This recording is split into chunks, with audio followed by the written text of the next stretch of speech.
Next up on the number one tee. Well, hello and welcome back to your virtual tea time. My name is Tori, and today we have a very special episode. I have Raymond Prior joining us, author of Golf Beneath the Surface, the new science of golf psychology, which is a practical guide for composure under pressure, long-term growth, and more fulfillment and building a better relationship with the game. I think that last part really got me, Raymond. How are you doing today? Yeah, I'm doing very well. Thanks for having me. A bit of a long time coming, so I was glad we got to set it up. Absolutely. What brought you to write the book and get started on the content about golf? It's been a bit of a project that I wanted to do for quite a while. Just been difficult finding the time for it. And then when we had a pandemic and my travel to different clients, including LPGA and PGA Tour clients, was kind of on a hold. It was a perfect time to sit down and actually write the book, finish reading all the research that I needed to read to do it. My hope is that the book's a bit of a challenge to the status quo of the psychology available in the golf realm, because a lot of it's not very good. Yeah. Not to professionally bash anybody else, but the bottom line is variety of the psychological kind of methodologies and concepts that people are working from are grossly outdated. Yeah. And we know more about the human brain and human psychology than we have before. And so my hope is that this book brings some of that together for the reader. Absolutely. And who is the reader of the book? Like, is it a golfer trying to get better? Is it the casual golfer? Is someone trying to go to the professional level? Is it all golfers? Who do you think this book's ideal for? It's all golfers. I've gotten great feedback from people who are high handicap players who, quite frankly, what success would be in their golf experience is just enjoying the game more. Mm-hmm. And the bottom line is that playing more freely is more enjoyable for us, regardless of your skill level. And you'll get more out of whatever skill level you've currently developed playing more freely. And so the book provides a significant amount of information about how to do that and addresses some of the misinformation about how people typically do that. But it's also gotten really strong feedback from a lot of tour players on both the LPGA and the PGA Tour and all the professional tours around the world, because it's currently, and this isn't me bragging, this is feedback from other people, it's currently the first book that really gets into people's experience at a mechanistic level. Yeah. Not, hey, just be present, but asking the question, why aren't you present more often in the first place? Exactly. Right? That's an important question for everybody to ask. I can absolutely agree with that. And you use Stacy as an example throughout the book. I don't think that's her real name, but she is a professional player, and she has, she's playing scared, and she has a playing scared habit and an anxiety habit. And as you walk through her tackling those two really unproductive habits throughout the book, I could relate to a lot of it. I could see, I almost wanted to copy and paste everything Stacy's going to doing the framework myself. I'm like, wait, do I have to make this up? Because this is all just me. You're talking about me. Yeah, Stacy's experience, not her real name, as you alluded to, is common to golfers of all levels, including a lot of professional golfers. It would be a misconception to think that professional golfers have this unwavering confidence that they don't experience anxiety, they don't have disruptive inner experience, meaning thoughts and feelings, and that they haven't developed habits that are really unproductive for them, even though they're really good at what they're doing. So a variety of people can resonate with many of the examples in the book, Stacy's being one of them, because she has a series of habits that she has been trying to step away from for a really long time. But the methodologies for which she was doing it are rooted in outdated science that doesn't work as well as the stuff that we know now. And if we understand how habits form in our brains and how we can step away from them, the process for doing so becomes far more effective. Now, you go through habits that aren't serving you. And a lot of them, again, I can relate to. I'm just counting here, like about 11 or 12 habits that I wrote down: overthinking, self-criticism, panic practice. That was a new term that I heard. And yes, dwelling, blaming, comparing, control, worry, protect your score habit, entitlement habit. What do you see the most common? If there was like one or two habits that you could just wipe off the planet and it would serve everyone so much better, like the two most used habits of a golfer might be. All of those habits fall under the umbrella of being off time. Off time meaning I'm either dwelling on the past or I am worried about the future. Mm-hmm. So we as human beings are happiest, healthiest, and highest functioning when we are present. when our psychological time frame is synced with the actual time frame of our lives. A variety of those habits either are us being off time, for example, dwelling or anxiety, or they are symptomatic of us and draw us to being off time. For example, something like an entitlement habit creates this idea that the future should just go a certain way because I want it to. And so I am always drawn toward the future. Or a panic practice is I'm dwelling on how poorly I played, and I'm trying to practice in a way that makes me feel better about the future. Mm-hmm. And so all of those are rooted in us moving into a time frame that doesn't exist for us currently. Again, really helpful for us to be able to learn from our past, reflect on it, and draw information from it, because that helps us move toward the futures that we want to plan to and pursue. But the bottom line is the more we get stuck in those, more often, the less happy, less healthy, and less functioning we are. And we know through a variety of different research that if you ask people, hey, what time frame are you in physically? What time frame are you in psychologically? And the farther and more often those differ, the less high functioning we are, the less quickly we learn, the more frustration and anxiety we tend to experience. And then our relationship with the thing that we're doing starts to become very conditional and transactional, in which case then it's very difficult to enjoy something that is inherently challenging and enjoyable on its own. And you go through a bunch of better options, other than those habits, like better options to be more present on the course and to enjoy it more. And I just want to touch on one of them because you have a whole section in the book about mindfulness. And as I'm reading that section, it's very hard for me to take the information in and think realistically that I can pull it off. Mindfulness just seems like so big to me. Does that make any sense? Like it just seems unattainable sometimes. And maybe that's just my current state of where I'm at. What is it that you're hoping to attain through mindfulness? That would be my question. Just staying in the present, and being able to not, move towards the future, have that anxiety about the future and dwelling on the past. Like just what you said prior to that, it just seems, I don't know. It just seems tough. It seems tough. Yeah. Well, if our default setting, perhaps our habit, is to time travel a lot. Learning to be present more often can be clunky at first, and it's challenging because it requires effort. And really what that means is the slower, weaker parts of our brain are engaged while we're learning something new. So if our default setting is to not really be very engaged with what we're doing when we're actually doing it, learning to do so can be challenging and difficult.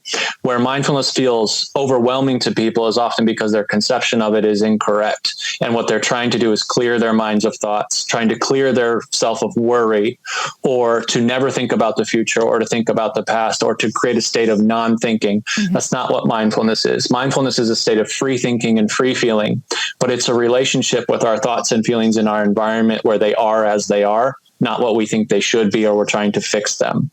And so what might be helpful for people feeling overwhelmed about mindfulness, there are several pages that I devote to understanding about what mindfulness is and what it isn't.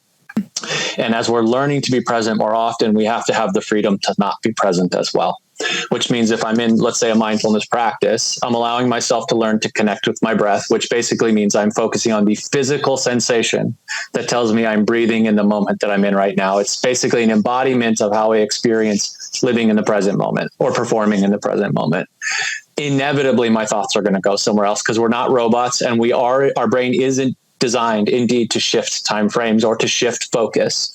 But if I use those natural shifts as opportunities in a non-judgmental way to go, whoa, your focus has shifted to something that is important to you, but not relevant or valuable to you right now, and use that as an opportunity to allow our focus to come back to the present moment, to focus on what we're doing, and do this repeatedly in the same way that if you were in a gym and your muscles started to burn a little bit, you would allow it for an opportunity. Can I squeeze out 1 or 2 more reps?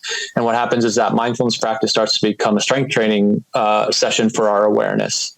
And our awareness for us is important because it's the first line of information processing for everything about us on a neurological, psychological, physiological, and biological level. And of course, all that impacts how we play golf.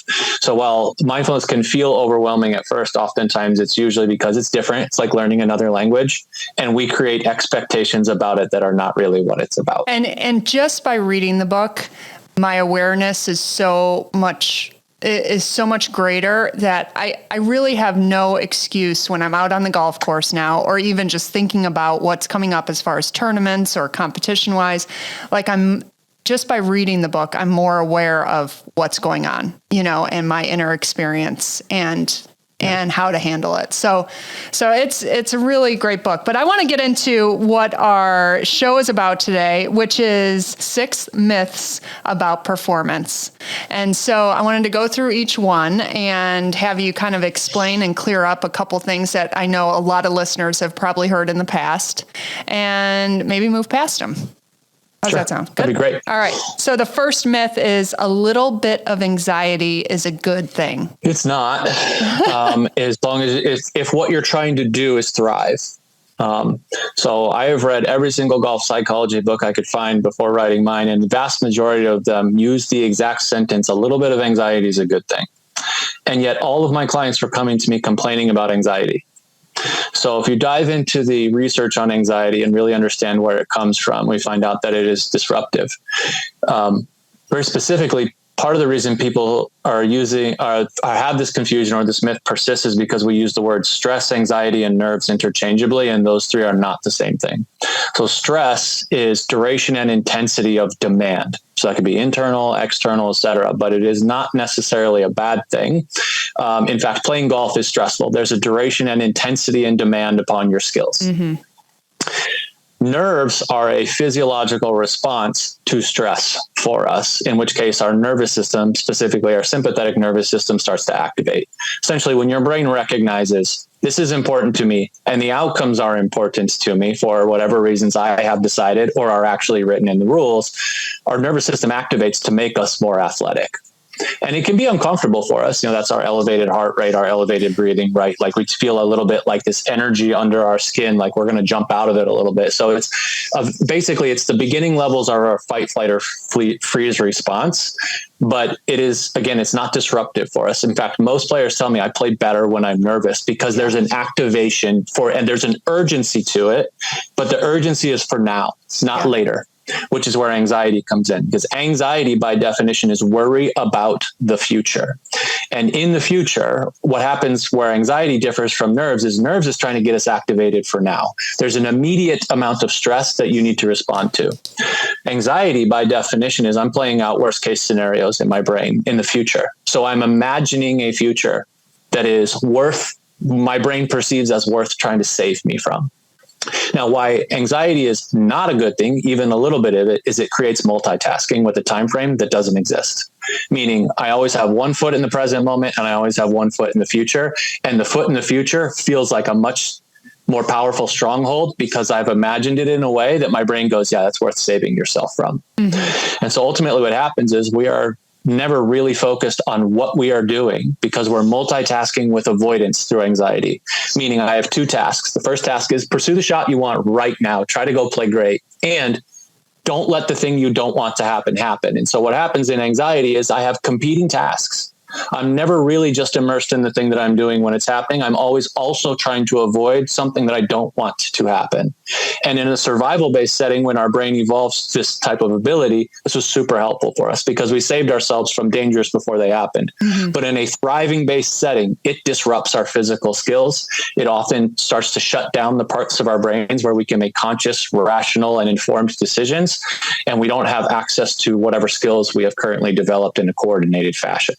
So calling anxiety just arousal is not true. It's a fear-based arousal, and fear-based arousal produces a different physical response than just being immediately aroused or nervously aroused, which is something that is a bit of a superpower for us as human beings, honestly. That was so interesting that you said, because I did think that being nervous is what was meant by a little bit of anxiety is a good thing. So I'm thinking it is that saying in regards to being nervous. So it's funny that you said nerves are activating your athleticism. I don't know if that's exactly what you said, but I love that saying, first of all. Yeah. And then, so it was nice to kind of split those. And they feel differently to us too, Tori. Nerves is a combination of adrenaline and dopamine. So adrenaline is another way of saying energy. Dopamine is the neurotransmitter for our brain, our neuromodulator in our brain for pursuit. So it feels good to us. Yeah. Anxiety is just adrenaline. Adrenaline by itself does not feel good for us, which is why we feel the worry, the tension, the overarching worry comes on a neurochemical level from that. The psychological difference is the time frame that is prioritized between the two. One is a priority for the future and the other is a priority for now. And we as humans do pretty good under stress when we are now. So a question, since we're talking about anxiety, what is a healthy form of wanting a certain outcome? How do you be healthy around that scenario? As a general rule of thumb, if we're talking about a thriving setting, not a surviving setting, the rule of thumb is need versus want. And that's not my personal opinion. That's just how our brain operates. It sees things we tell it we need and the things that we want very differently. So if I tell myself, I want to play great today, and that is a future projection of what I want my performance to be, that registers to different parts of my brain in a different way than I need to play well today. Needing to play well today makes that the priority. Wanting to play well goes, that is the desired outcome. But how about we prioritize what's going on right now in order to move toward that? When something we need, or we're really telling ourselves must not happen, it then becomes the priority because the parts of our brain that are designed to attend to our needs are far faster and far stronger and designed for survival only. And they don't care about the difference between a perceived need and a actual need. Mm-hmm. And so if I tell myself I absolutely need to play well today, and that's not the competitive constraint, that's what I am adding to it in a narrative kind of way, a subjective narrative, I'm starting to create the foundation for anxiety where I'm constantly going to be drawn to the future. And in a way where then automatically my brain is going to start tossing around the idea of, well, what if you don't get what you need? Because there's no guarantees for us in the future. And the reason anxiety by definition is trying to create certainty in the future. But because the future is always uncertain, it can't find it. And it just goes on and on and on and on and on unless we start to intervene. And the important thing for people to understand about anxiety is the opposite of anxious is not relaxed. It's present. That's interesting. Sorry, I'm taking that line in too. So the opposite of anxious is present, not relaxed. As a matter of fact, if you have somebody who's anxious, including ourselves, and we're feeling anxious and we tell ourselves to relax, it's about the worst thing you could do for somebody. Yeah. Because you're essentially highlighting you don't feel relaxed. You should be feeling relaxed. And now all I've done is highlight the disparity between what you're actually experiencing and what you would prefer to be experiencing in a way that makes us feel worse. And for us as human beings, if I told you you're anxious and now you feel bad about being anxious, you're getting farther away from being able to thrive, not closer. Yeah. Okay. I can go down a rabbit hole with anxiety. So let's move on to number 2, which is using willpower to change and perform better. Using willpower. That's a trigger word right there. Sure. One of the more common outdated performance advice from, unfortunately, people in my field is like, you need to make a promise to yourself that you're going to do this before a round and just commit to it no matter what. Well, that would be like telling yourself you need to never eat a piece of candy ever again in your life and make a promise to yourself that you're not going to do it. And then you go into a candy shop repeatedly and hungry. And so the reason willpower doesn't work for 2 reasons. The first is willpower is just an idea. It's not a real thing. If you look at the science behind how we make decisions and what we're motivated by and how we get into complex behavior change, willpower is by far the least.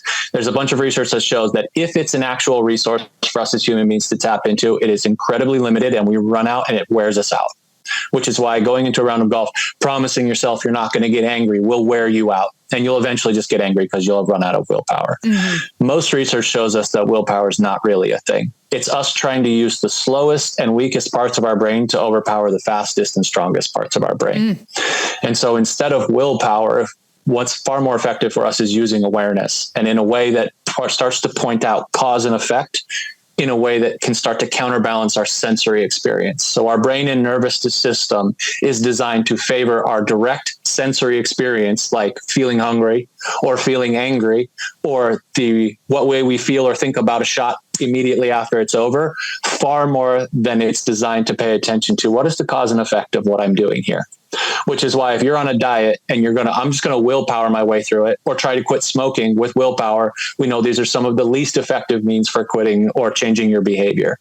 And everything we're doing while we're playing golf is just a behavior, mental or physical. And so if we're trying to change them with willpower, oftentimes what happens is we just dive farther and farther into our sensory experience, which on our brain level, again, a neurological level, is only reinforcing the behavior, not helping us step away from it and perhaps to something more useful. So I would recommend to people, if you're, that the litmus test for this, which I introduced in the book, is like, willpower every single putt you have into the hole, and willpower yourself to be unwaveringly confident, and then come tell me how long it lasts, because it's not going to last very long. Yeah. And so you said willpower is an idea. So it's not really even, it's not even real. It's just perceived. In many ways. Yeah. So there's something about us as human beings that we can kind of dig down and find something. But if you really peel back the layers on, there's some deeper motivation, there's some level of awareness for what it is that we're doing, et cetera, rather than I've just rushed my way to something different. Mm-hmm. And if you really look at willpower, again, what it's doing is it's trying to use the slowest and weakest parts of our brain to get us to do things against the grain of the fastest and strongest parts of our brain, which is where our habits live. Mm-hmm. And if you're doing that, that's like trying to use a golf cart to overdo a bulldozer. Like, yeah, you can push the gas as much as you want, but you're not going to win that battle, especially over time, and especially in the face of triggered temptation. And that might, a diet, that might be you're now at a restaurant that you love and you're trying to not eat cheese fries. On the golf courts, that's I just bladed one over the green and I'm going to try to willpower myself not to be angry. Mm-hmm. To me, it's an unrealistic expectation, again, based on how our brain is designed. And it's not the most effective strategy for us, because if it worked, people would do it. Like, I wouldn't have a job if players could just will themselves into confidence or just will the ball into the hole. If willpower is more perceived, then is grit the actual then? So grit is passion and persistence toward long-term outcomes. Okay. That is a cause and effect relationship, not a direct sensory experience. Now, that's a bit of an overstatement and overgeneralization, but grit is I'm going to stay engaged with something when it gets hard because, and then fill in whatever blanks are important to you. The other part about grit that we know is that people who are really gritty, their psychological framework is that of a growth mindset. A growth mindset is the idea that I'm a work in progress, and with effort and passion and persistence over time, I can get better at something. So my underlying belief is sticking in this is worth it for me because that's what leads to growth. And so anytime something gets difficult, I don't have to power my way through it. I'm aware of the fact that if I stay in this, it's going to lead to the types of changes that I am looking for. That is an awareness and a cause and effect relationship with something that goes, if I stay in this, I'm likely to get the things I want. Willpower into something is like, just do it, just do it, just do it, without any well, that'll make it worth it, or you'll just get what you want right now. And if you do that transaction over and over again, there's no amount of willpower that's going to move you through something as challenging as golf. That is for sure. Okay, moving on. Controlling focus with distraction.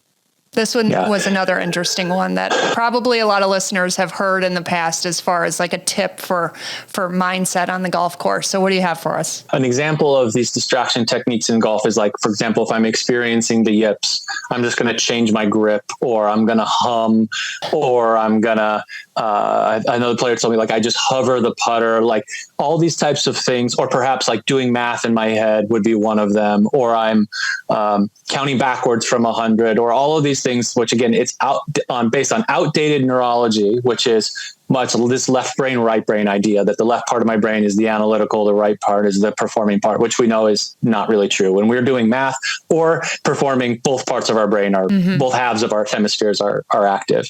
And what they're trying to do is go, well, if I'm focused on this distraction over here, it will keep me from really worrying about the thing that I don't want to happen, which is missing a putt, yipping another shot, embarrassing myself, etc. Which really what you're doing is you're trying to distract yourself from your relationship with outcomes. And this doesn't work because our brain is specifically designed to sniff those out. Because 15,000 years ago, if your brain couldn't sniff out a distraction from what was actually relevant, you would die. And so when we put ourselves in thriving environments where the outcomes and the experience is indeed important to us, these distraction techniques, one, they don't work very long. And if they do, it's just a matter of time before they fall apart, which is why you see people who are struggling with the yips change putters, change grips, change whatever a bazillion different times, because they're not addressing the source, which is I am focused on something in the future or worried about something that is disrupting my physical skills that I'm perceiving as so threatening that I'm trying to distract myself instead of squaring up and dealing with why it is that I'm finding that to be such a threatening experience in the first place. And so the remedy to distraction is to actually just be present and be engaged with your task and bring a high level of acceptance to all possible outcomes. That's the formula for allowing yourself to actually be engaged with the task at hand and try to do it as well as you can rather than trying to distract yourself towards success.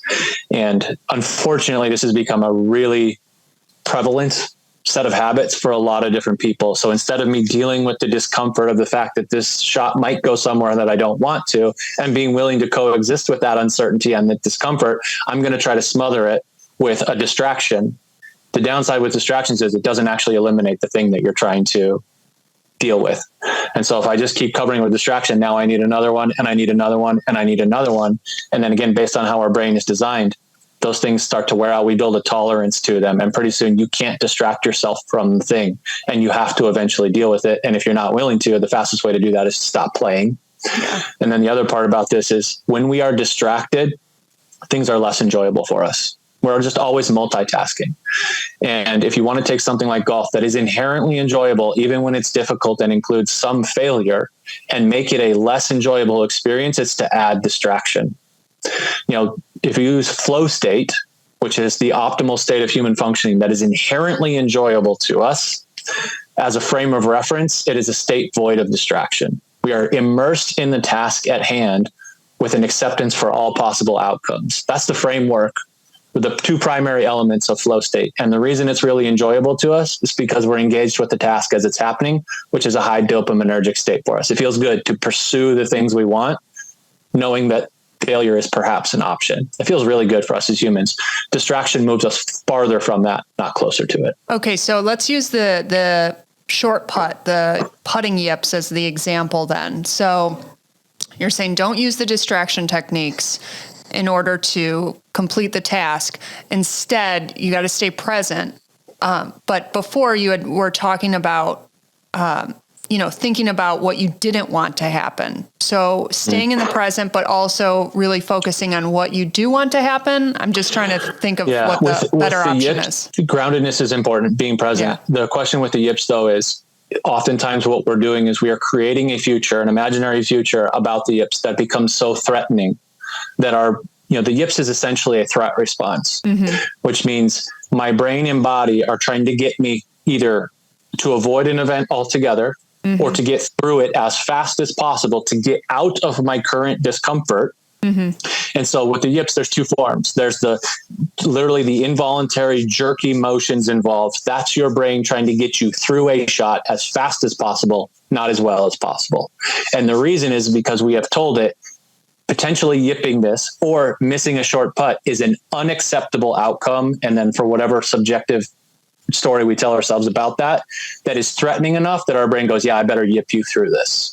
So the yips, people think there's something wrong with my brain. No, it's working exactly how it's designed to operate when you tell it there's an unacceptable outcome with a very consequential future for you in a threatening way.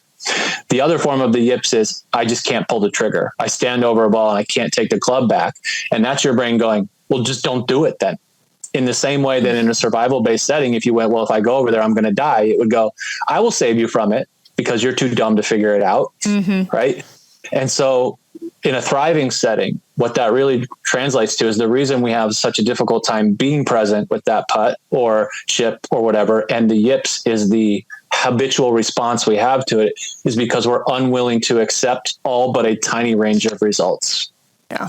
You increase your level of acceptance to all the outcomes and experiences you do not want to have as part of, chip, swing, a missed putt, etc. And your brain stops perceiving that miss or the possibility of yipping another putt as a response that it needs to save you from. In which case, then you'll have freedom to actually be present. It's difficult for us to wrap our heads around the idea of acceptance because we typically tell ourselves acceptance is unacceptable. Because if I allow for something I don't want to happen, that means I'm resigning myself to less, or I don't care about it, or that when there's outcomes we don't want to happen, the way to move toward the ones that we want is with resistance and avoidance. And in a survival-based setting, in a world of scarcity, that was indeed true. In a world of abundance where we're trying to thrive, it creates multitasking with avoidance. So the Yips is essentially multitasking with avoidance to the nth degree, to the point where your brain goes, it is far more of a priority for us to save you from the outcome and the experience you've told us is unacceptable than it is for you to make this putt. Like on a neurological level, a 2-foot putt is nowhere near the top of the priority list for somebody who's experiencing the Yips, because the priority they're telling their brain must have is don't miss this, or don't you dare yip this again, or don't you dare embarrass yourself. And when you open the door to perhaps having those experiences, your brain goes, oh, well, if I don't have to save you from that, well, you should go ahead and pursue the thing that you want. Mm-hmm. The issue with the Yips is it's trying to create a guarantee, and that guarantee does not exist. Very interesting. Okay. Next up, number 4, perception is reality. This one pairs nicely with the last one in that most of the time we as humans, not just in golf, we suffer more in imagination than we do reality. Mm-hmm. Quite often, the things that we find threatening are perceived. For example, I have to play well today, and if I don't, I'm just a terrible golfer. All perception, not reality. Every golf round, every golf shot is a mutually exclusive event. Me thinking it's the biggest thing in the world and will ruin my life is a perception that we create. And the reason our brain operates so heavily on perception is because in any moment in our lives, there's just too much information for our brain to be able to process. And it's a crazy fast processor. It processes billions of bits of information per second.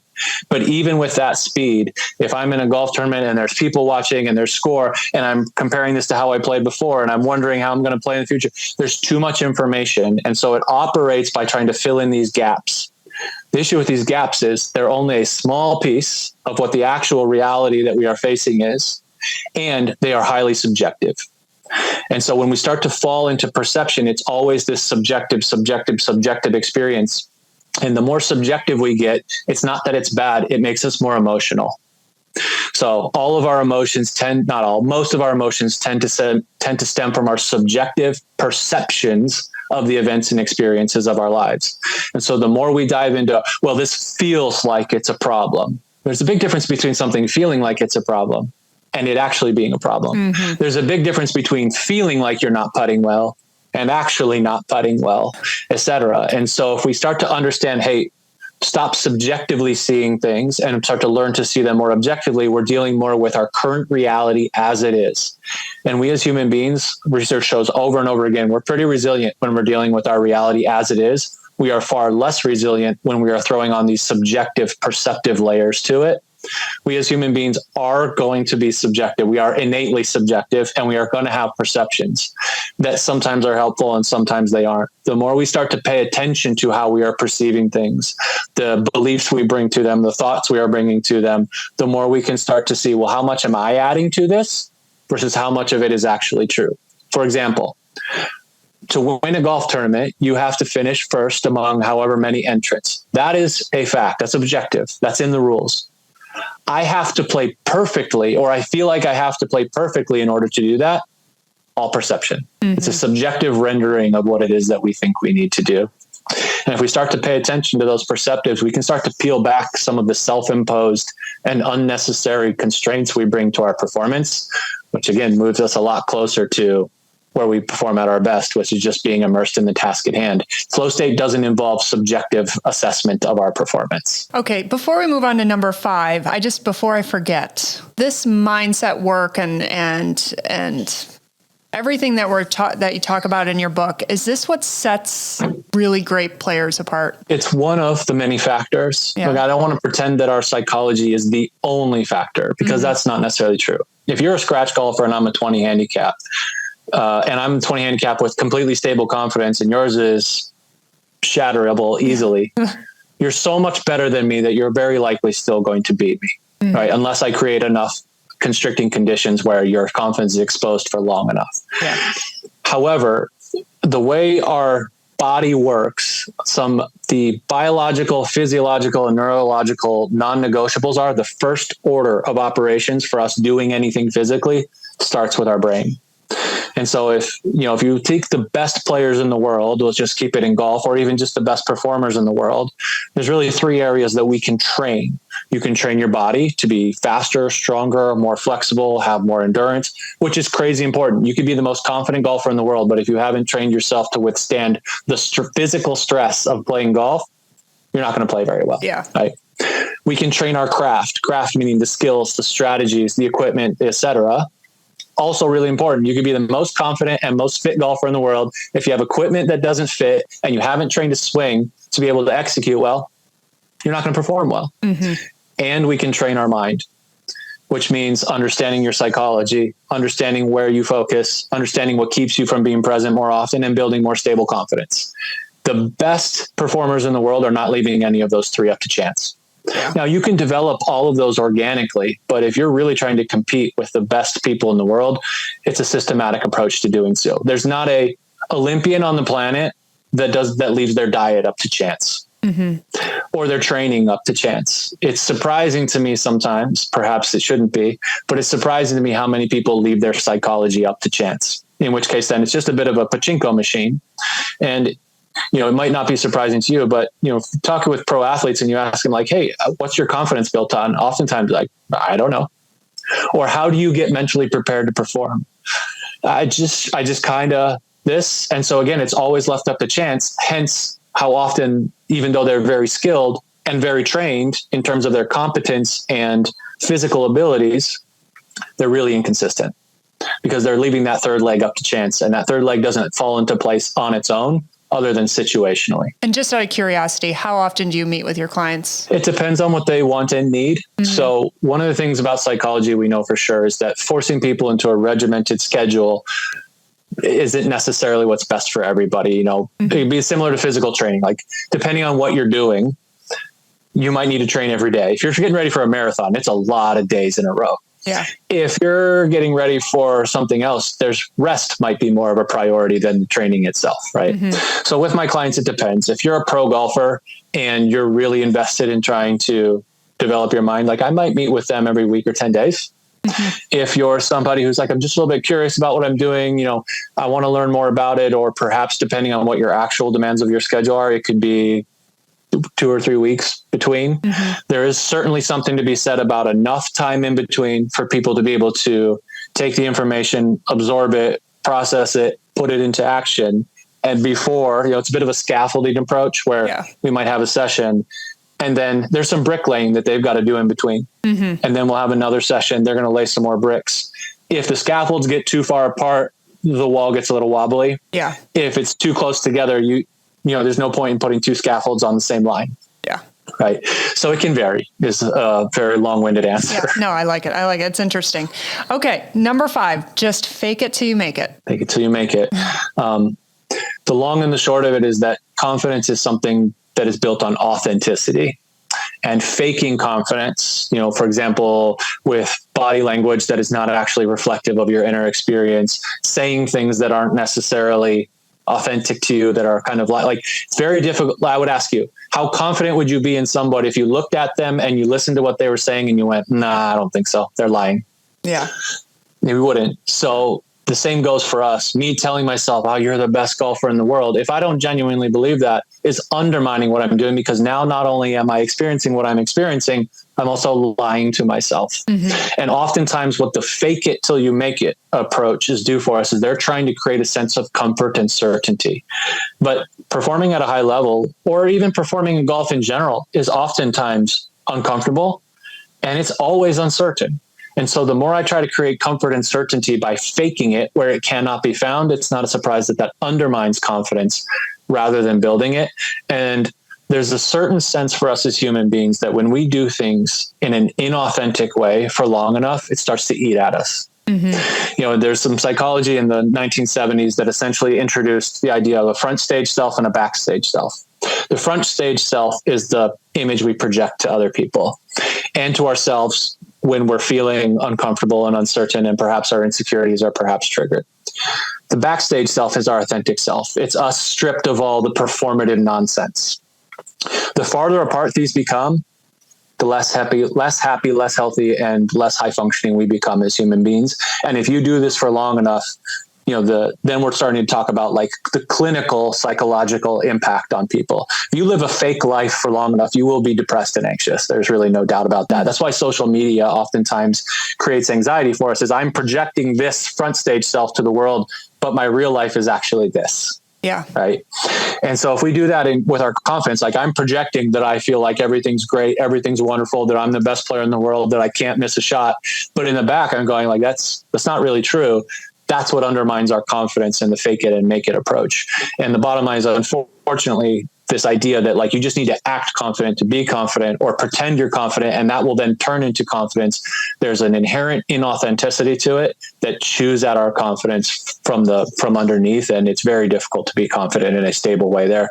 And it's only a matter of time before either over time the duration of that starts to chew away at you, kind of like sand starting to be eroded slowly, or it just blows up all at once when you are actually under pressure and stable confidence required and you don't have it. Okay. And finally, success requires a chokehold on goals. And you're talking to a goal-oriented person right here. Mm-hmm. So let's hear it. What's your thoughts on goals? Yeah. Goals are good for us as human beings, to be very clear. If we as humans don't have meaningful objectives in our lives, we're a bit aimless. And again, that's not the happiest, healthiest, or highest functioning type of existence for us as humans.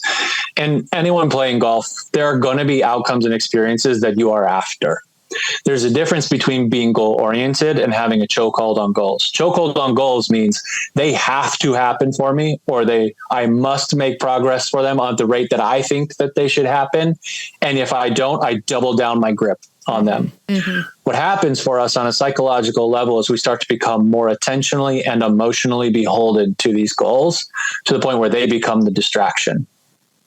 So what happens is my future goal is so, I have such a strong chokehold on this future goal or future goals that I can't be present because they are still always the priority. So there's something about really high performing people where they do have future objectives that they are pursuing, and they are super crisp and clear about them. They are then able to emotionally and attentionally detach from them so they can invest in what they need to do now to move toward them. When we have this overly emotional and overly attentional chokehold on our goals, what we know happens is three things. First is people have a really hard time being present. Again, the priority is for a time frame that we are not in which case then we are causing disruption to our performance in the present because we're multitasking with, well, how close or how far away am I from my goals? Yeah. The second is that we see how people have really inconsistent effort because we're always doing this calculus about, am I moving toward my goal that I'm emotionally and attentionally attached to? Am I farther from it? And if you're playing a round of golf and your objective is to shoot whatever low score you want relative to your handicap, there's going to be a shot in there somewhere that tells you you're actually moving farther away, not closer. Mm-hmm. In which case then when we get to those points, if we have this chokehold on our goals, it's very easy for us to give up. And so we find in our research over and over again that people who are so chokeholdy on their goals, when things start to get tough for them and get averse, they are far more likely to give up their effort than they are to stick with it, which is counterintuitive to what you would expect from somebody who's like, I'm always just pursuing my goals. We actually see they give up really quickly because as soon as their mind does the calculus of, I don't think it's going to happen today, it gives them a reason to check out. Mm-hmm. And the last thing that we see from people is that they become risk averse, which is another way of saying your confidence gets super unstable because they're not actually trying to pursue their goals. They're trying to protect them. And the bottom line is if a goal is important enough for you to pursue, there's still always a chance that your best effort might not reach it. And if I'm always trying to save myself from that possibility of not reaching my goals, the priority does not become pursuing them, in which case then your confidence becomes destabilized. And the bottom line is if you really want to pursue the things meaningful for you in golf or anywhere in life, there's a risk that it might not work out. And for people who are unwilling to take that risk, that essentially means they've taken themselves out of the race before they get there. So with our chokehold on goals, again, it's important for us to have meaningful outcomes and experiences. And it's a psycho-emotional need for us to pursue things that are meaningful for us. It's not a psycho-emotional need for us to actually get them to be happy, healthy, and high functioning. There are plenty of people who have the goal of winning a major who have had tremendously successful careers. Mm-hmm. But if it's a absolute must, and if it doesn't happen, my career is a waste of time and this has all been for naught. At some point, that's going to catch up with you, and it's going to be really difficult for you to be present in the tournament that you're in. And it's going to be very difficult to stay motivated because it's so extrinsically motivated that as soon as that extrinsic motivation is not available to you, it's hard to stay engaged with something. So with goals, you can make a goal, draw out some sort of outline of, okay, I think this needs to happen in order to achieve my goal, and then just trust the process. It almost is, you have to take on that mentality of trusting it, and whatever happens, happens. Yeah, I might offer an updated version of trust the process. Okay, I like it. Commit to the process. Okay. Trust is a sense of certainty. Like, well, if I do this, I'm very sure it will work out. When we make even the best laid plans, often we might feel varying senses of certainty about them, but the bottom line is there's always a level of uncertainty. For clarifying what it is that you're trying to pursue, whether it's outcome wise, then reeling back, okay, well, what is the action required for me to be able to do this? Not the more action, but the best actions. And then can I commit to those as there's going to be some level of variance along the way. And I mean, progress toward goals is hardly ever linear. Matter of fact, if your progress toward goals is linear, it's probably a very low bar. Yeah. Or you're just so early in the learning curve that any type of effort toward it is moving you toward it. Right. So what would be far better is, can I stay committed to these things long enough to find out if they're actually moving me toward it? If I need to trust it, well, as soon as I don't feel like I'm not really sure if this is the thing, it's really easy to just move right back to baseline, in which case then I've spent time, effort, resources. And then if I don't feel that trust, I just kind of snap back to where I'm going, which is, again, what happens when we have this chokehold on goals is we go, well, am I moving toward it? Oh, no, I didn't really see it today. And then we just snap back and now let me try something different. This is the life hack, tip, trick type of mentality toward moving toward the objectives that are important to us. If an objective is really that important to us, figuring out what the best course of action to move toward that, and then diving into that in a committed way and in an immersed way, meaning present in it, is a slow path toward progress toward goals, but it's still the fastest path. So you've worked with LPGA players and PGA players. Is it different working from females to males? Is there significant differences? On a personal psychological level or on a logistical structural level? No, psychological level. Psychological level. I would say the differences are less gender than they are just the differences between human beings. Yeah.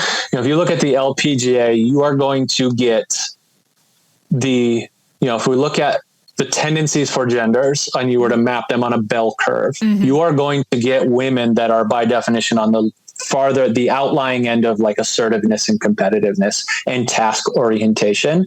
But that doesn't mean they're not also highly socially oriented, emotionally oriented, relationship oriented, etc.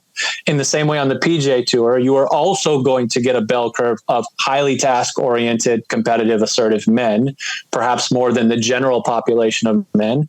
But they are also relationship oriented, also emotionally invested in their performance and the people around them, and also have a high level of camaraderie for the most part. Not everybody likes each other or interacts with each other, but the differences I see between people are far more their personal psychology, their past events and experiences, the stories they've told themselves about those, and the skills they've developed far more than, well, a man responds this way or a woman responds this way, because it's just, that is not the variable that is a separator between people in my experience anyway.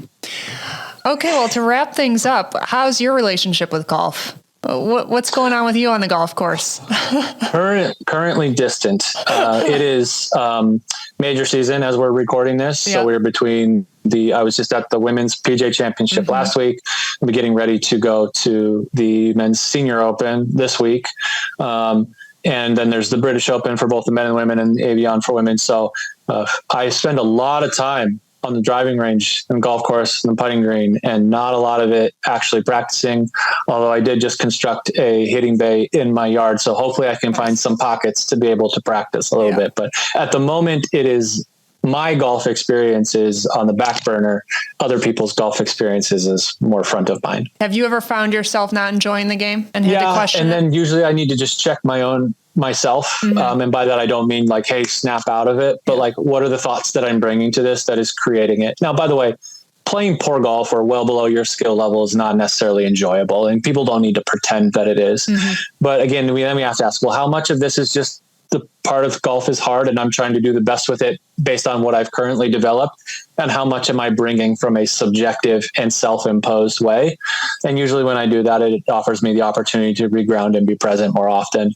I particularly like playing golf. I really like playing golf when score counts.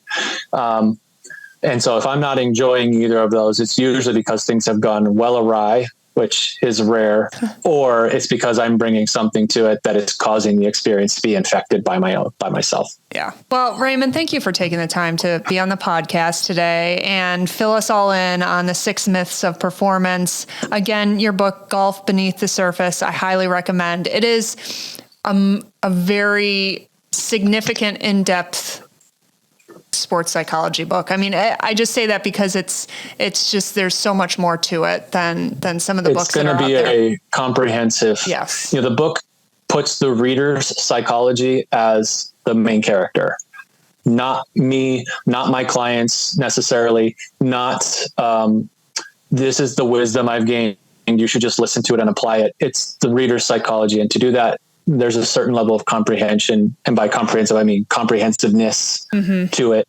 I would challenge anyone to read it and not be able to find something that can help them have a better and more fulfilling relationship with golf, and probably play a little bit better too. Well, thanks again, Raymond, for being on. All the details are in the show notes. And until next time, thanks. Thank you, Tori. Appreciate you.